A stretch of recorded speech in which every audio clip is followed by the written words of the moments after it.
창세기 6장 11에서 22절 말씀입니다. 그때에 온 땅이 하나님 앞에 부패하여 포악함이 땅에 가득한지라.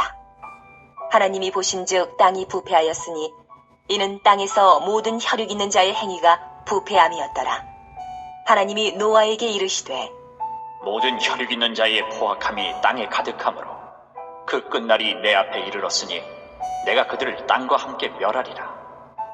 너는 고페르 나무로 너를 위하여 방주를 만들되 그 안에 칸들을 막고 역청을 그 안팎에 칠하라. 내가 만들 방주는 이러하니 그 길이는 300규빗, 너비는 50규빗, 높이는 30규빗이라. 거기에 창을 내되 위에서부터 한 규빗에 내고 그 문은 옆으로 내고 상중하 3층으로 할지니라. 내가 홍수를 땅에 일으켜 무릇 생명의 기운이 있는 모든 육체를 천하에서 멸절하리니 땅에 있는 것들이 다 죽으리라. 그러나 너와는 내가 내 언약을 세우리니 너는 내 아들들과 내 아내와 내 며느리들과 함께 그 방주로 들어가고 혈육 있는 모든 생물을 너는 각기 암수 한 쌍씩 방주로 이끌어들여 너와 함께 생명을 보존하게 하되 새가 그 종류대로 가축이 그 종류대로 땅에 기는 모든 것이 그 종류대로 각기 둘씩 네개로 나아오리니 그 생명을 보존하게 하라. 너는 먹을 모든 양식을 네개로 가져다가 저축하라. 이것이 너와 그들의 먹을 것이 되리라. 노아가 그와 같이 하여 하나님이 자기에게 명하신 대로 다 준행하였더라. 사랑하는 형제 여러분, 1월 20일 수요일 새벽 묵상에 오신 것을 환영합니다. 아담의 손자 즉 셋의 아들 에노스 때부터 여호와의 이름을 부르며 예배 공동체가 시작되었고 대를 이어갔지만 가인의 후예인 사람의 딸들과 통혼을 시작하면서부터는 영적인 삶을 버리고 육신적인 삶을 살았기 때문에 하나님은 120년의 말미를 주고 심판을 예고하셨습니다. 그럼에도 불구하고 세상은 회개하기는커녕 죄악으로 가득 찼고 사람의 계획이 항상 악할 뿐이었습니다. 세상은 폭력적이 되었습니다. 그 120년 동안에 하나님은 세상에 씨를 남길 한 사람을 선택하셨는데요. 바로 노아입니다. 11에서 13절 그때 온 땅이 하나님 앞에 부패하여 포악함이 땅에 가득한지라.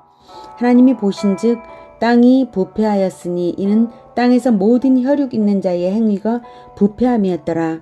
하나님이 노아에게 이르시되 모든 혈육 있는 자의 포악함이 땅에 가득함으로 그 끝날이 내 앞에 이르렀으니 내가 그들을 땅과 함께 멸하리라. 성경은 두 가지 분명한 것을 말하고 있습니다. 하나님은 죄에 대해 반드시 심판하신다는 것과 구원의 길도 반드시 내신다는 것입니다. 그리고 구원의 길이 준비되는 것은 믿는 자의 순종을 사용하신다는 것도 알 수 있습니다. 하나님의 심판은 반드시 있으나 또한 성경을 통해 우리가 알 수 있는 것은 하나님의 오래 참으심이 길다는 것 또한 사실입니다.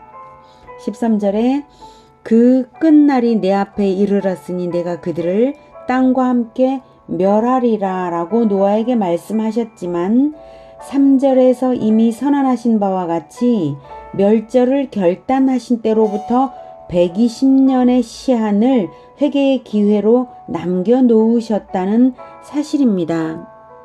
3절 여호와께서 이르시되 나의 영이 영원히 사람과 함께하지 아니하리니 이는 그들이 육신이 됨이라. 그러나 그들의 날은 120년이 되리라 하셨죠. 하나님은 영원하신 분이시고 우리는 짧은 인생을 살다가 떠납니다. 하루살이 같은 우리의 시각으로 하나님의 오래 참으심을 오해하여서는 안 되겠습니다. 심판을 늦추시는 것이 구원을 포기하시는 것이 결코 아니고 심판을 포기하시는 것도 결코 아닙니다. 하나님의 오래 참으심은 최후의 심판이 반드시 있기에 그리고 구원의 완성이 반드시 있기에 오래 참으시는 것이 아니겠습니까? 현대의 우리에게는 얼마나 시간이 남아 있을까요? 여러 가지 재앙이 과거보다 훨씬 짧은 주기로 인류에게 연속해서 다가오는 이때입니다. 현대의 우리에게 만약 120년이 남아 있다면 그 120년은 회개하기에 충분할까요? 부족할까요? 아니면 재앙일까요? 제 생각에는 최후의 심판까지 남은 기간이 길수록 고통이 길어질 뿐이라고 생각합니다. 우리 믿는 자들이 할 일은 속히 구원의 방주를 짓는 일입니다. 세상 사람들을 받아들여 품어줄 믿음의 공동체 말입니다. 그것이 구원 방주입니다. 14절에 너는 고페르 나무로 너를 위하여 방주를 만들되 그 안에 칸들을 막고 역청을 그 안팎에 칠하라. 하나님은 방주를 지으라는 구체적인 명령을 주십니다. 방주는 물 위에 뜨기 위한 단순한 목적의 상자 모양의 배를 말합니다. 방주를 지으라는 명령과 역청으로 칠하라는 명령에서 심판은 물 심판임을 알 수 있죠. 역청은 송진 등의 수지로 만든 아스팔트인데요. 방수 재료로 사용됩니다. 칸들은 둥지 같은 방을 의미하는 말이고 많은 방들을 만들었습니다. 19에서 20절에서 말하는 모든 생물들을 보호할 방입니다. 다음 15절 네가 만들 방주는 이러하니 그 길이는 300규빗, 너비는 50규빗, 높이는 30규빗이라.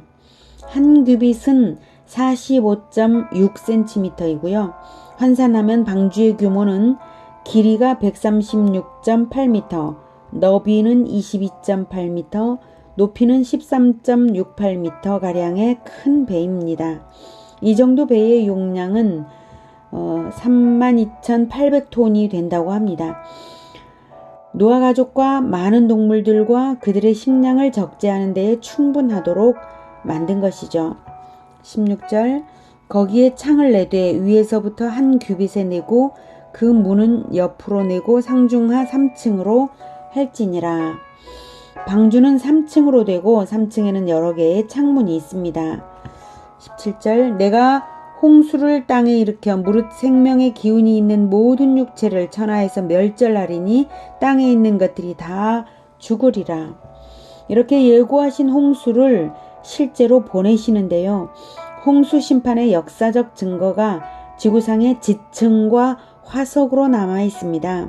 이에 대해서는 김명현 교수님의 창조과학 강의 시리즈를 유튜브에서 찾아보시면 크게 참고가 되실 것입니다. 18절 그러나 너와는 내가 내 언약을 세우리니 너는 네 아들들과 네 아내와 네 며느리들과 함께 그 방주로 들어가고. 여기서 언약을 세운다는 것은 메시아의 죽음을 예표하는 짐승의 피로 제사를 하며 세우는 언약인데요. 구원주와 구원받는 자 사이의 언약입니다. 언약을 어기면 그 피 흘린 그 짐승처럼 죽음을 당한다는 혈맹적 언약입니다. 언약은 원래 혈맹적인 것입니다. 이러한 언약적 제사의 원초적 근거는 에덴 동산에서 첫 범죄를 저질러 죄에 감염된 인류를 구원하고자 여자의 후손이 마귀의 머리를 밟을 것이라는 언약을 하셨고 그 여자의 후손은 생명을 걸고 그 일을 할 것입니다.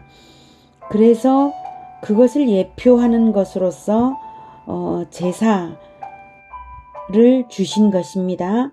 하나님께서 그 여자의 후손이 메시아 즉 그리스도입니다. 미래에 태어날 그리스도의 죽음을 하나님은 미리 받으시고 노아 가족을 보호하시는 근거를 세우시기 위하여 언약을 세우겠다고 하십니다. 이 언약의 제사는 8장 22절에서 나옵니다. 성경에 나오는 하나님의 구원 행위는 예수 그리스도의 십자가의 죽음과 무관한 것이 단 하나도 없습니다.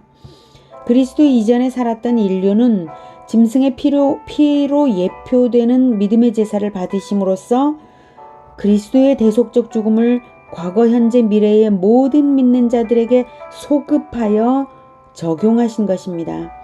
또한 하나님은 한 사람 노아에게 은혜를 베푸심으로 그 가족 공동체 전체를 구원하시는데요. 이 또한 그리스도 한 사람에게 베푸시는 은혜 안에서 소속자 전체가 구원받는다는 소속의 원리를 보여주시는 것입니다.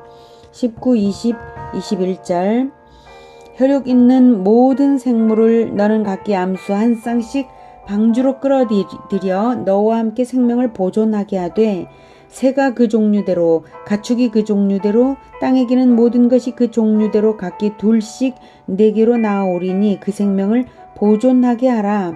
너는 먹을 모든 양식을 네개로 가져다가 저축하라. 이것이 너와 그들의 먹을 것이 되리라. 하나님은 심판과 동시에 세심한 구원 행위를 계획하십니다. 이로 보건대 홍수의 목적은 전멸이 아니라 씨를 남기는 것이며 세상을 정화시키는 것이라고 할 수 있습니다. 이후 홍수 기간 내내 하나님의 관심의 초점은 지구상의 물 위에 둥실 떠 있는 이 방주 하나에 맞춰져 있었음이 틀림없습니다. 22절 노아가 그와 같이 하여 하나님이 자기에게 명하신 대로 다 준행하였더라.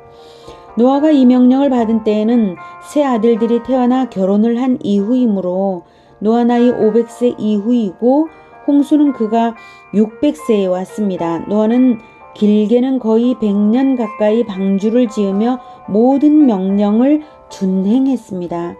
노아의 믿음과 순종과 인내와 충성심을 단적으로 보여주는데요. 홍수가 올 것이라고 말하며 오랜 기간 동안 거대한 배를 건조하는 노아 가족의 모습을 보면서 그 당시의 모든 사람들은 손가락질을 하며 비웃었을 것이 틀림없습니다. 그러나 많은 사람들이 조롱을 하는 만큼 역으로 심판과 구원의 메시지는 세상에 100년 동안이나 선포된 셈입니다. 방주를 짓는 그 100년 동안 말입니다. 홍수 심판은 반드시 있을 것이고 구원의 방법은 방주뿐이라는 것입니다. 오늘날은 어떻습니까? 똑같습니다. 최후의 심판은 이미 복음과 함께 선언되었습니다. 여자의 후손인 하나님의 아들은 인간에게 죽음을 당했고 부활하심으로써 마귀의 머리를 밟으셨습니다. 하나님의 아들을 왕으로 영접하는 자들은 구원받는 공동체요, 구원의 방주와도 같은 교회 공동체로 들어옵니다. 교회 공동체는 노아처럼 방주를 짓는 자들입니다.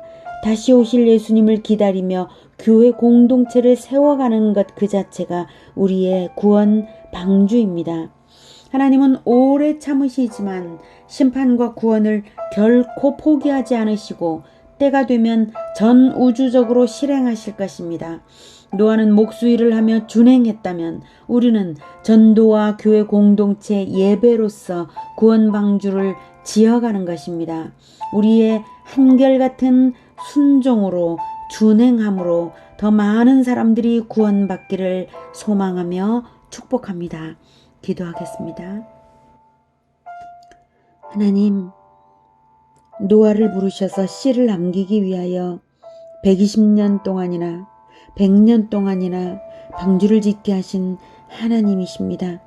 하나님께서 예수님을 통하여서 우리에게 생명을 주신 것은 우리를 통하여서 이 세상에 씨를 남기고 또 퍼뜨리게 하기 위하심이라고 생각이 됩니다. 그리하여 우리가 예수님의 씨를 받았으므로 예수님의 씨를 다시 퍼뜨려서 복음으로 낳고 제자화로 방주를 짓는 이 일을 계속해서 하겠습니다.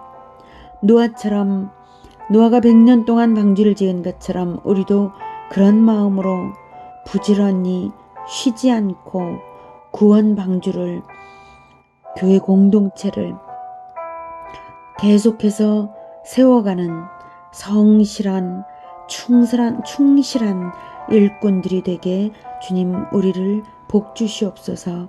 예수님의 이름으로 기도드립니다. 아멘. 이어지는 시간은 개인 기도 시간입니다.